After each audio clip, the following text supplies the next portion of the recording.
இயேசுவுக்கே புகழ்.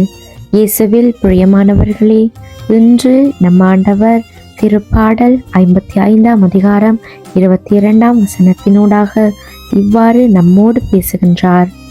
ஆண்டவர் மேல் உன் கவலையை போட்டுவிடு, அவர் உனக்கு ஆதரவளிப்பார். அவர் நேர்மையாளரை ஒருபோதும் வீழ்ச்சியுற விட மாட்டார். இதையும் நாம் தனியாக சுமக்க வேண்டாம். நம் சிரமங்களையும் கவலைகளையும் ஆண்டவரிடம் ஒப்படைக்க வேண்டும். அவரே அனைத்தையும் பார்த்து கொள்வார். இதைத்தான் இந்த வார்த்தையினூடாக நமக்கு தெரியப்படுத்துகிறார்.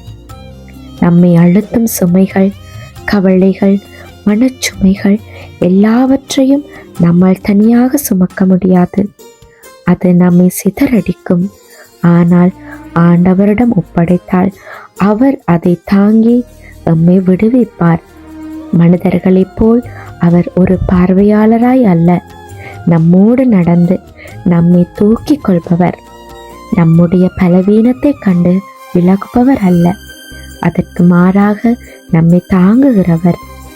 ஆண்டவரிலே நம்பிக்கை வைத்தவர்கள் சோதனைகள் வரும்போது கூட நிலை குலைவதில்லை. எங்களுடைய வாழ்க்கையில் வேலை, குடும்பம், பொருளாதாரம், உடல் நலம் போன்ற பல பாரங்கள் இருக்கலாம். அவற்றை நாம் தனியாக சுமக்காமல் ஜெபத்தில் கடவுளிடம் ஒப்படைக்க வேண்டும்.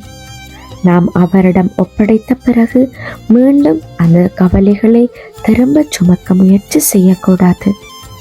ஆண்டவரே எல்லாம் பார்த்து கொள்வார் என முழு மனதோடு நம்பிக்கையோடு இருக்க வேண்டும். ஆண்டவரிடம் ஜெபம் செய்வோமா? தகப்பனே, என் வாழ்வில் பாரங்களையும் கவலைகளையும் உம்மிடம் ஒப்படைக்கிறேன். நான் தனியாக சுமக்க முடியாத சோதனைகளில் நீர் என்னை தாங்குவீர் என்று நம்புகிறேன். நீதிமானை ஒருபோதும் நீர் அசைய விடுவதில்லை என்று உமது வார்த்தையை என் மனம் அமைதியுடனும் நம்பிக்கையுடனும் உம்மில் நிலைத்திருக்கச் செய்யும். என் பலவீனத்தில் நீர் எனக்கு பலனாய், என் கலங்கிய உள்ளத்தில் அமைதியாய் இருக்குமாறு உம்முடைய பெயராலே ஜெபம் செய்கிறோம் தகப்பனே. ஆமென்.